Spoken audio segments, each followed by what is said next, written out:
विद्यार्थियों, शुभ स्नेह आशीष।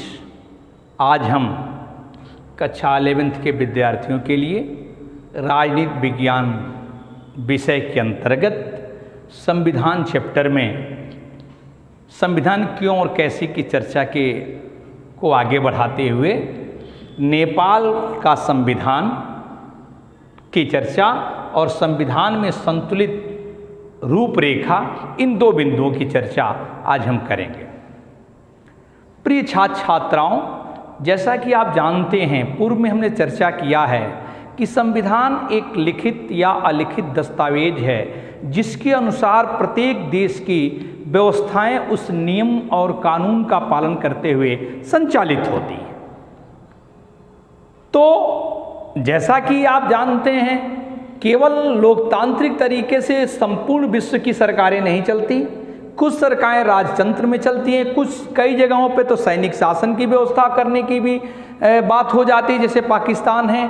कुछ जगह राजतंत्र है, कहीं विक्टोरिया का शासन है। विभिन्न तरह के संविधान अपने अपने देशों में विश्व के अनेक देशों ने लागू किया है।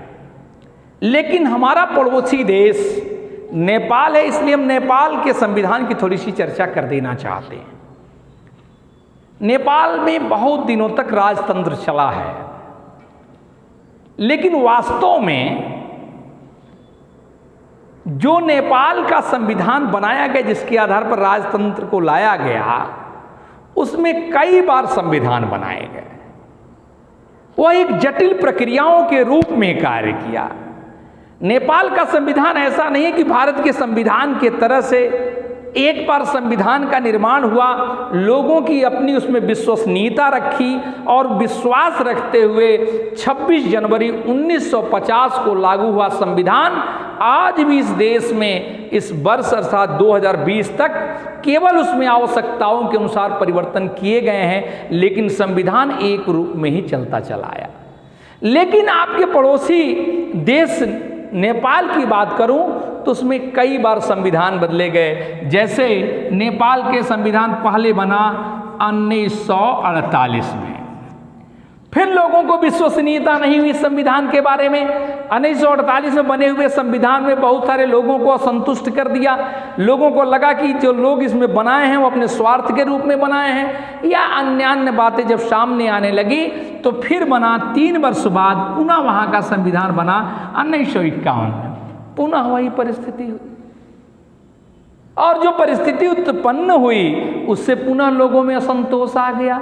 लोगों ने मांग की कि नहीं, ऐसे संविधान की आवश्यकता इस देश के लिए नहीं है। तो पुनः 1959 में एक संविधान बनाया गया, और 1959 के बाद जो संविधान बना, उस 59 के संविधान को भी लंबे समय तक लागू नहीं किया जा सका, और पुनः 1962 में संविधान लागू हुआ।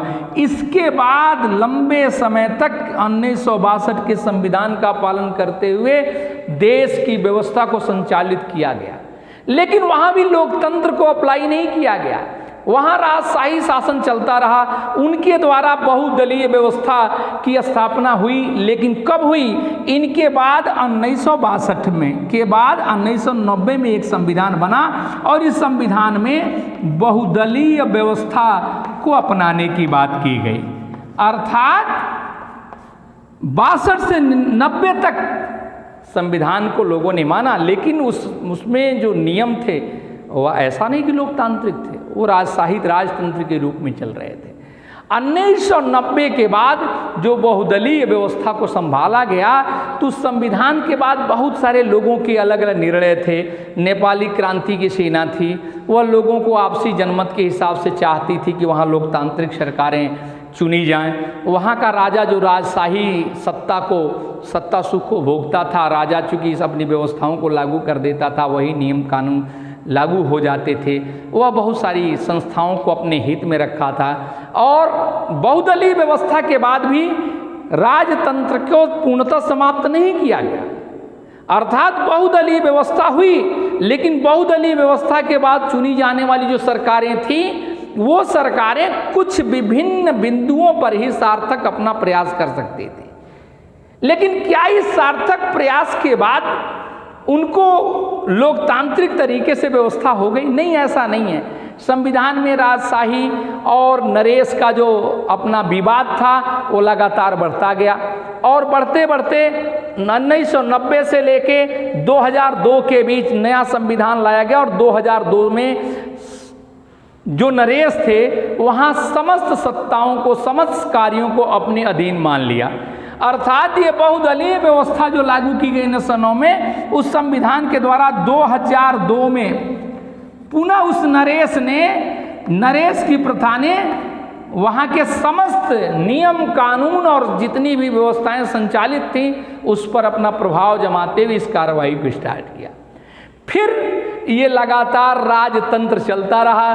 2002 से लेके 2008 के बीच जो सरकारें चली उसमें राजतंत्रता, पुनः आंदोलन हुए, बहुत सारे आंदोलन कराए गए और आंदोलन करने के बाद पुनः 2008 जब समय आया तो 2008 वर्ष में राजतंत्र को समाप्त करने के लिए संविधान बनाया गया। राजतंत्र समाप्त हो गया, अर्थात राजा का सत्ता, राजा के द्वारा दिए जाने वाले नियम समाप्त कर दिए गए और लगातार लोगों ने, बहुत सारे दलों ने, माओवादियों ने, वहाँ के नेपाल क्रांति के लोगों ने, बहुत सारे दलों ने लगातार आंदोलन करते हुए वो चाहते थे कि अपने यहाँ भी लोकतंत्र को स्थापित किया जाए। अर्थात जब राजतंत्र समाप्त हुआ तो लोकतंत्र का मतलब आप समझते हैं, लोगों के द्वारा, लोगों के लिए चुनी गई लोगों से ही सरकार होती है। अर्थात ऐसी परिस्थिति में नेपाल में भी राजतंत्र को समाप्त करते हुए ये व्यवस्था बना दी गई कि लोग अपनी सरकार का चुनाव करेंगे। लेकिन 2008 के बाद 2015 में वहाँ का नया संविधान लागू किया गया।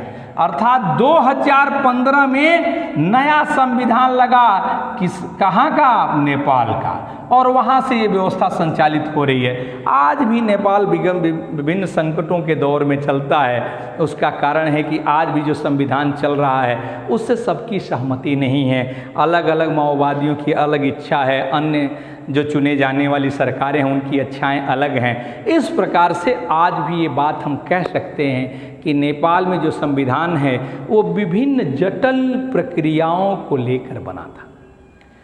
और जटिल प्रक्रियाएं, चूंकि मैं पहले भी जब संविधान क्यों और कैसे की चर्चा पूर्व में किया था तो मैंने कहा था संविधान पर लोगों का विश्वास होना चाहिए। जब संविधान पर लोगों का विश्वास होगा तब उसे हम अख्तियार करेंगे। कोई भी नियम ऐसे बना दिए जाएं जो केवल और केवल नियम के रूप में हो और उस नियम का पालन करने पर नागरिकों का नुकसान हो, कुछ विशेष हिस्से को फायदा हो, या कुछ ऐसा कार्य किया जाए जो समाज में विभिन्नता प्रदान हो जाए, तो उस संविधान को लोग अख्तियार नहीं करते हैं। इसलिए संविधान के एक विशेष गुण में ये भी आता है कि जो भी संविधान बने उससे नागरिकों को लाभ हो, नागरिकों का जीवन सुखमय हो।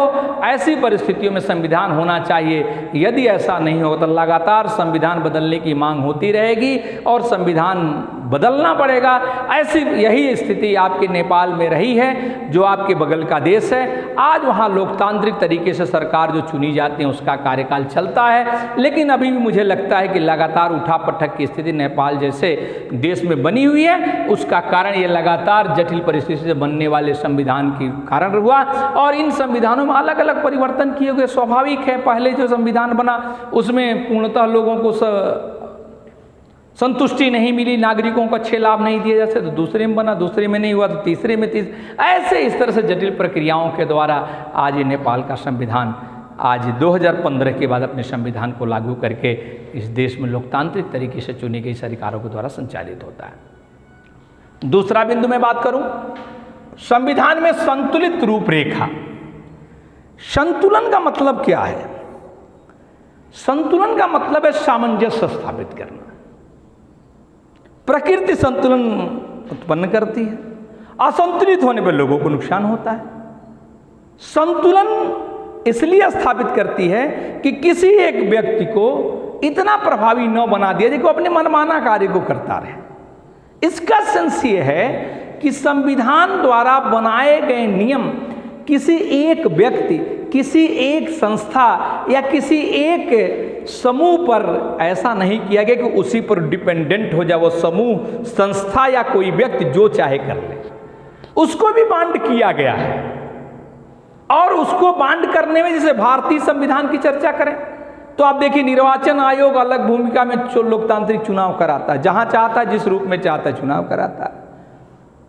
उसके अलावा न्यायपालिका देख लीजिए, न्यायपालिका किसी बिंदु पर जैसे ही सरकार ने निर्णय लिया कि ये गलत है तुरंत वो सूचना प्रसारित करता कि नहीं ये आपने जो निर्णय लिया वो गलत है, इसको नहीं आप लागू कर सकते। बहुत सारे ऐसे निर्णय होते हैं जो विधायिका में जाके उसको डिलीट कर दिया, माने समाप्त कर दिया जाता है।